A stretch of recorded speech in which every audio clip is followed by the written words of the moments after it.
Hi, and welcome. Today, we're going to talk about something really complex and honestly, pretty painful. It's a question that so many survivors of harmful relationships ask themselves. What we're going to do is gently try to untangle this idea of love from the experience of harm. The goal here is to find some clarity and maybe, just maybe, a little bit of peace.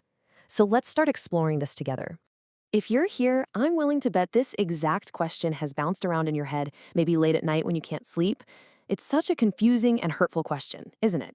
It comes from that awful feeling when someone's words and their actions just don't line up at all. And I just want you to know you are so not alone in asking this. And this quote, wow, it just gets right to the heart of that confusion, doesn't it? This comes from a story about a woman named Lucille. After she left her family, who had been really emotionally neglectful, she expected to feel this huge grief. But instead, she just felt relief, numbness. Her experience really captures that confusing push and pull that you might recognize, which makes it a really good place for us to start. So, to even begin to find some clarity, we need to know what we're talking about. In this first part, which we're calling love in action, we're going to look at love not as some mysterious, abstract feeling, but as something you can actually see. We're going to define it by consistent, observable actions. And really, shifting our focus from feelings to actions, that's the first huge step in making sense of a painful past. So here it is, a simple, practical definition. Love is care, plus consistent action. It's just not enough to say the words I love you. It's about actually showing up, day in and day out, in a way that supports someone's well-being, their safety, their happiness. Without that consistent action, the words, well, they start to feel pretty hollow, don't they? Now, what I think is so helpful about this is just how clearly it lays everything out. On one side, you've got healthy love. It feels like safety. It's built on things like respect for who you are, consistent support, and just reliability. You can count on it. And then on the other side, you see the signs of a harmful dynamic, trying to control you, dismissing your feelings, blaming you for things, and that exhausting roller coaster unpredictability. And look, this isn't some checklist to go around judging people with. Think of it more like a tool, a lens, to help you identify the patterns that you've been through. So here it is. This might be the most important thing to take away from this first part. If someone is telling you they love you, but their actions consistently make you feel controlled or small or hurt, their actions are telling the real story. Learning to trust what people do more than what they say is a massive step in taking back your own reality. But okay, that brings up a really tough question, right? If the actions were so clearly harmful, why is it so unbelievably hard to let go? Why do we feel so attached? Well, the answer isn't about willpower or some personal failing. It's actually rooted in our biology. Yeah, this is the paradox that can just keep us stuck for years. You can know in your head, logically, that a relationship is bad for you, but still feel this magnetic pull back to that person that feels almost impossible to fight. Let's break down why that happens. Well, there's actually a name for this. It's called a trauma bond. And this isn't just some pop psychology term, it's describing a very real biological process that happens in your brain. It gets formed when someone alternates between being hurtful and then being kind. That back and forth, that inconsistency, creates a powerful, almost addictive chemical reaction. Okay, so here's how that crazy cycle actually works in your brain. First, the harm, whether it's an insult or the silent treatment, floods your system with stress hormones. You feel intense anxiety.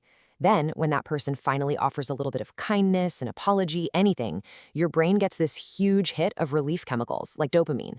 And over time, your brain gets hooked on that powerful feeling of relief. So get this, and this is so important. You're not addicted to the person or the abuse. You're biologically hooked on this cycle of relief from the pain they are causing in the first place. And this just spells it out perfectly. Healthy love is like a calm harbor. It feels safe, and it's about two people growing together. A trauma bond feels like a chaotic roller coaster. It's built on the terror of the next big drop and that desperate craving for the next fleeting high. That intensity isn't a sign of some epic, deep love. It's a sign that your survival system has been kicked into overdrive. Now, what about the flip side of that intensity? What about feeling nothing? That numbness that Lucille felt. If you've ever felt totally detached or emotionally flat around someone who hurt you, please hear this. That is not a character flaw.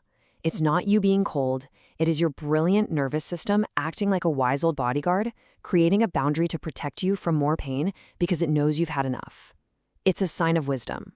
Okay, so We've talked about what love looks like in action, and we've talked about the biology of why it all gets so confusing. So now what? Where do we even start to heal from all this? This last section is all about the very first small, gentle steps you can take to start reclaiming yourself. And the key word here is definitely gentle. You know, healing often starts with creating these tiny little pockets of safety for yourself. We call them boundaries. And this doesn't have to be some big dramatic showdown. It can be as small as just not answering a text message right away. Or maybe it's creating a little corner of a room that is just for you. Every single tiny boundary you set is like sending a message back to yourself that says, hey, my peace matters. I matter. And right alongside setting boundaries is this idea of self-compassion. For so long, you might have been taught that you had to ignore your own needs to keep the peace. Self-compassion is the antidote to that. It's about acknowledging, yeah, this hurts.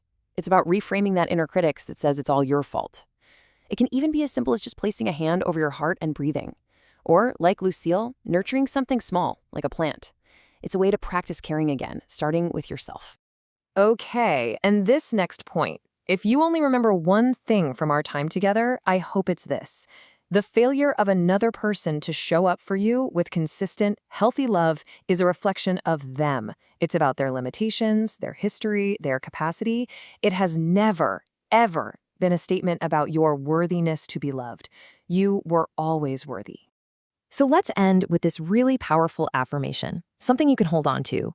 Your body knows what it's doing. That numbness, that anxiety, that urge to pull away, these aren't signs that you're broken, not at all. They are signs that a very wise part of you is working very hard to keep you safe and point you toward healing. And so, as we wrap up, I just want to leave you with this one gentle question. It doesn't have to be some grand gesture. Maybe it's just making a cup of tea and drinking it without distractions.